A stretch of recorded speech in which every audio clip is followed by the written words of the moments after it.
Hola y bienvenidas a este nuevo análisis en profundidad. Hoy vamos a sumergirnos en un territorio que está en la mismísima frontera de lo que sabemos sobre el universo.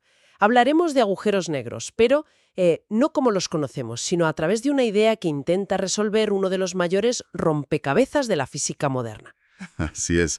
La misión que tenemos por delante es, explorar una propuesta radical para solucionar la famosa paradoja de la información. Para ello, nos vamos a apoyar en un único documento, muy denso pero fascinante, de Maxim Fitkevich, titulado Rebotes negros y remanentes en la gravedad dilatónica. La idea central es reemplazar la imagen de un agujero negro como un pozo sin fondo por algo completamente distinto, un rebote negro. Un rebote. La palabra ya sugiere algo muy diferente a un colapso sin fin. Me gusta. Pues bien, vamos a desgranar este documento paso a paso. Y creo que la primera pregunta es la más obvia. ¿Por qué necesitamos ideas nuevas? ¿No teníamos ya bastante claro lo que es un agujero negro? O sea, ¿cuál es el problema fundamental que este y otros físicos intentan resolver con tanta urgencia? Pues esa es la clave de todo. El problema es gigantesco, porque representa un choque de trenes entre los dos pilares de la física del siglo XX, la relatividad general de Einstein y la mecánica cuántica. Son dos teorías increíblemente exitosas, pero que se llevan fatal cuando intentan describir un agujero negro. De acuerdo. Exploremos ese conflicto. Por un lado, Einstein nos dice que la gravedad de una estrella masiva que colapsa es tan fuerte que curva el espacio-tiempo hasta crear una singularidad, un punto de densidad infinita donde nuestras leyes físicas, se rompen. Exacto. Un callejón sin salida teórico. Pero luego, en los años 70, Stephen Hawking le aplicó la mecánica cuántica a la zona justo en el borde del agujero negro, el horizonte de sucesos, y descubrió algo asombroso. Los agujeros negros no son completamente negros. Emiten una radiación muy débil, hoy llamada radiación de Hawking, y debido a esa pérdida de energía, se evaporan muy lentamente. Espera, si se evaporan, significa que al final desaparecen por completo. ¿Y qué pasa con todo lo que ha caído dentro? Si lanzo una enciclopedia entera al agujero negro, con todos sus datos, su historia, y luego el agujero se desvanece, ¿dónde ha ido a parar toda esa información? Justo ahí has dado en el clavo. Ese es el meollo de la cuestión. La mecánica cuántica tiene una regla de oro, un principio no negociable llamado unitariedad, que, en lenguaje llano, significa que la información nunca, jamás, se destruye. Puede mezclarse, codificarse, esconderse de formas increíblemente complejas, pero no puede borrarse del universo. Si el agujero negro se evapora en una radiación puramente térmica y aleatoria, como sugería el cálculo original de Hawking, esa información se pierda para siempre. Y eso haría saltar por los aires uno de los cimientos de la física cuántica. Claro, esa es la paradoja de la información. Esa misma. O sea que tenemos dos opciones, y ambas son terribles. O Einstein se equivoca en algo fundamental sobre la gravedad, o la mecánica cuántica se equivoca en algo fundamental sobre la información. Precisamente. Y la cosa se puso aún más fea con lo que el documento menciona como el argumento del firewall de Amps. Unos físicos demostraron que para evitar la paradoja tenías que elegir entre tres opciones igualmente desagradables. O la radiación de Hawking no es tan simple como parece, o nuestras leyes de la física fallan estrepitosamente en el horizonte, o caer en un agujero negro no es un evento tranquilo como predecía Einstein. Sino que te topas con un muro de energía altísima, un firewall, que te aniquila al instante. Vaya tela. Un dilema monumental, sí. Vale, entiendo la magnitud del problema. Para abordar algo tan colosal, me sorprende que el autor de este artículo no use nuestro universo de 3 dimensiones espaciales y una temporal, sino que lo simplifica todo a un universo de juguete con solo una dimensión de espacio y una de tiempo. ¿Por qué hacer eso? ¿No es un poco extraño? Es una muy buena pregunta. Y la respuesta es que a veces, para entender el motor de un coche, primero tienes que entender cómo funciona una cadena y un pedal. Estos modelos en 2 dimensiones, llamados gravedad dilatónica, son como laboratorios teóricos, areneros donde los físicos pueden jugar, por así decirlo. Un laboratorio. Sí, eliminan una cantidad brutal de complejidad matemática y permiten resolver las ecuaciones a mano de forma exacta. Te permiten probar ideas radicales sin que las matemáticas se vuelvan imposibles. De hecho, es en este mismo laboratorio simplificado donde se han probado otras ideas recientes y muy sonadas, como las islas o los agujeros de gusano réplica. De acuerdo, un laboratorio teórico, un universo simplificado para probar ideas locas. Entonces, ¿Cuál es la idea loca que se pone a prueba aquí? ¿Qué es exactamente un rebote negro? La propuesta central es atacar la raíz del problema, la singularidad. La idea es modificar ligeramente las ecuaciones de la gravedad, añadir un nuevo ingrediente, para que la materia que colapsa nunca llegue a formar ese punto de densidad infinita. En lugar de estrellarse contra un mudo, la materia llega a una densidad máxima y, en cierto sentido, rebota. Como si el tejido del espacio-tiempo tuviera una especie de cama elástica de seguridad en su centro. Esa es una imagen fantástica. Justo eso, una cama elástica cósmica. Y el documento dice que el comportamiento de este objeto depende de su masa m y de un valor crítico mxt. ¿Qué ocurre en cada caso? Aquí es donde la cosa se bifurca. Si la masa que colapsa está por debajo de ese umbral, m menor que mxt, no se llega a formar nada parecido a un agujero negro. Lo que obtienes es lo que el autor llama un kink gravitacional. ¿Un kink? ¿Qué es eso? Imagínalo como una pequeña onda, una arruga que viaja por el espacio-tiempo y luego se disipa. No tiene horizonte de sucesos, no atrapa nada. Es una perturbación, pero no una prisión. Interesante. Una simple onda. Pero ¿qué pasa si superamos esa masa crítica? Si m es mayor que mxt. Ahí es cuando nace el rebote negro. Este objeto sí tiene un horizonte de sucesos exterior como un agujero negro clásico. Desde fuera se le parece mucho, pero tiene dos diferencias cruciales. La primera, como decíamos, es que en su centro no hay una singularidad. La curvatura es grande pero finita. O sea, no es infinita. No es infinita. Y la segunda es que también tiene un horizonte de sucesos interior, algo que también ocurre en los agujeros negros con carga eléctrica o en rotación. Vale. Eso del horizonte interior siempre me ha parecido extraño. ¿Podríamos visualizarlo? El horizonte exterior es el punto de no retorno. Una vez lo cruzas, no puedes volver atrás. ¿Qué sería el horizonte interior? Es un concepto muy resbaladizo. El horizonte interior o de Cauchy sería como un punto dentro de la propia caída donde el futuro se vuelve impredecible. Es una frontera matemática muy problemática y volveremos a ella porque es uno de los grandes desafíos de este modelo. Entendido. Pero hay algo más que me ha dejado alucinada leyendo las notas. El documento dice que estos rebotes conectan regiones asintóticamente planas separadas. O sea, si lo entiendo bien, me estás diciendo que conecta nuestro universo con otro sitio, un agujero de gusano. Esa es una de las consecuencias más alucinantes, ¿sí? El mapa cósmico de este objeto, lo que los físicos llaman diagrama de Penrose, muestra que en efecto conecta con un número infinito de otros parches de universo. Infinitos. Infinitos. Podrías pensar en él como un puente. Sin embargo, y esto es crucial, no es el típico agujero de gusano de la ciencia ficción por el que puedes ir y volver. Es una calle de un solo sentido. Solo puedes viajar hacia adelante en el tiempo. El propio autor menciona que se ha acuñado un término para esto: time hole, o agujero temporal. Un agujero temporal. O sea, no es un atajo en el espacio, sino una especie de avance rápido a través de diferentes realidades.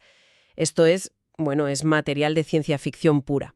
Pero para que no se quede en una idea abstracta, el autor propone un modelo matemático específico, el Sinh-CGHS. ¿Cuál es el ingrediente secreto en esa receta que permite que exista algo tan exótico? El ingrediente secreto es sorprendentemente sutil.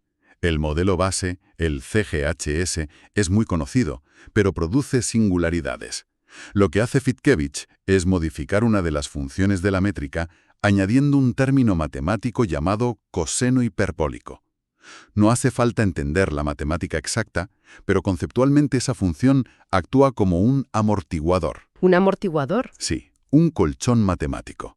A medida que la materia se comprime, este término crece y genera una especie de presión repulsiva que frena el colapso y provoca el rebote.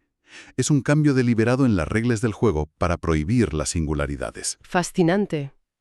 Un amortiguador matemático.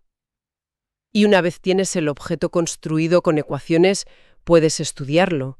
¿Qué nos dice la termodinámica de estos rebotes negros? Exacto. Puedes calcular sus propiedades, como la temperatura. Y aquí viene otra revelación. Si el rebote negro es supermasivo, su temperatura es prácticamente la misma que la de un agujero negro normal. Pero lo realmente interesante ocurre a medida que se evapora y pierde masa. Conforme su masa se acerca a ese valor crítico m3, su temperatura se desploma de forma espectacular. ¿Hasta dónde? Hasta llegar a cero. Cero absoluto. El estado más frío posible en el universo. Eso es un estado muy, muy especial.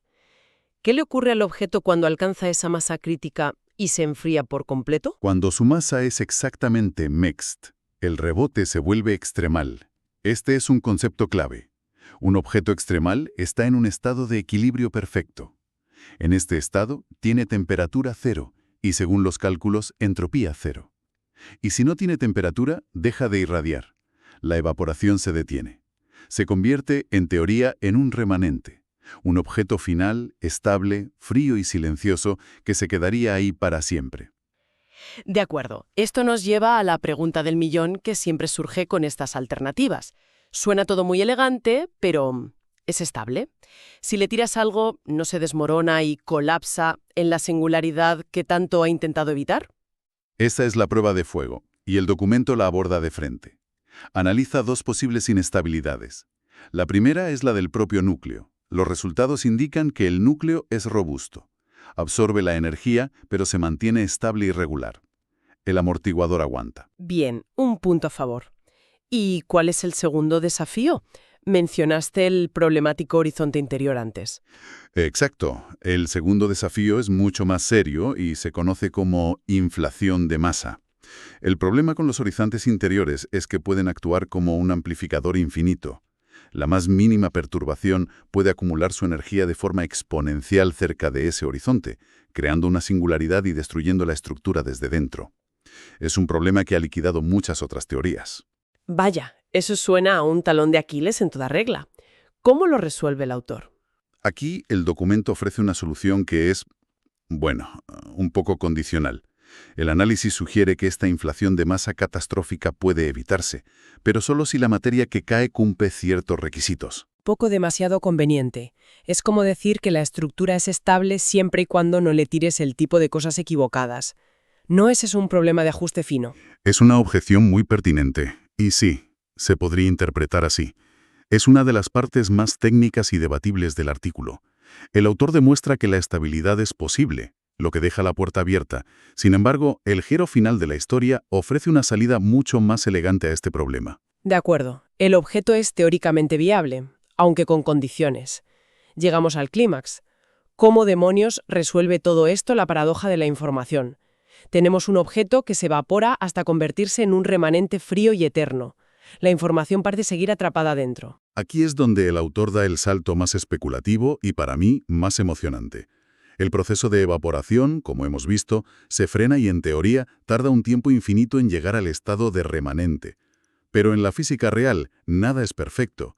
Vivimos en un universo cuántico, donde todo fluctúa. Las famosas fluctuaciones cuánticas. Las mismas.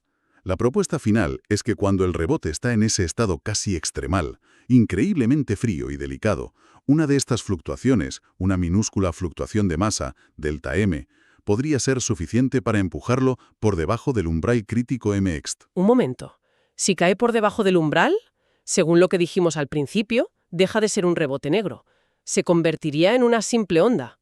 ¿Me estás diciendo que una pequeña fluctuación cuántica podría disolver el horizonte de sucesos por completo? Exactamente, hacerlo desaparecer. Y si el horizonte, la membrana de no retorno, se desvanece, el interior deja de estar causalmente aislado del resto del universo. Toda la materia y la información que habían caído durante eones quedarían liberadas de golpe de vuelta a nuestra región del espacio-tiempo. ¡Wow! Este escenario describiría una evolución perfectamente unitaria. La información que estaba temporalmente almacenada se recupera por completo. La paradoja se resuelve. Eso es espectacular. Y supongo que si el horizonte desaparece, también se soluciona el problema del peligroso horizonte interior, el de la inflación de masa. Precisamente. Es una solución 2 por 1. Al disolverse toda la estructura de horizontes, el problema de la inestabilidad del horizonte de Cauchy también se desvanece. Es una forma muy elegante de atar todos los cabos sueltos. Bien, ha sido un viaje increíblemente denso. Vamos a tomarnos un momento para recapitular. Partimos de un problema fundamental, la paradoja de la información, ese choque irreconciliable entre la relatividad y la mecánica cuántica.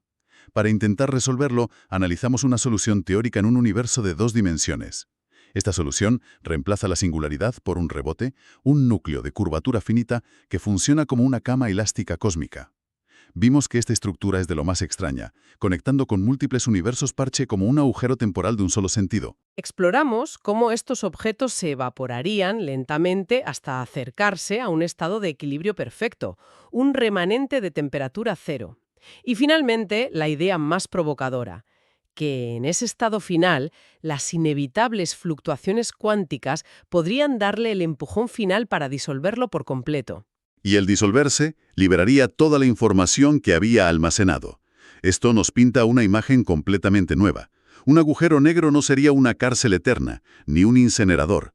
Sería más bien un estado de la materia de larguísima duración, una fase de hibernación cósmica que, en última instancia, es transitoria. Como reflexión final, el propio autor sugiere que el siguiente paso es conectar estos modelos con otras ideas punteras que también intentan resolver la paradoja, como la holografía o el formalismo de las islas. Y esto me deja con una pregunta. Estamos viendo cómo diferentes caminos, diferentes ideas radicales empiezan a converger hacia una única y coherente teoría de la gravedad cuántica. ¿O son estos, por ahora, solo destellos fascinantes y separados en una inmensa oscuridad? Una pregunta que tardaremos décadas en responder. Gracias por acompañarnos en este viaje a las profundidades de la física teórica. Hasta la próxima.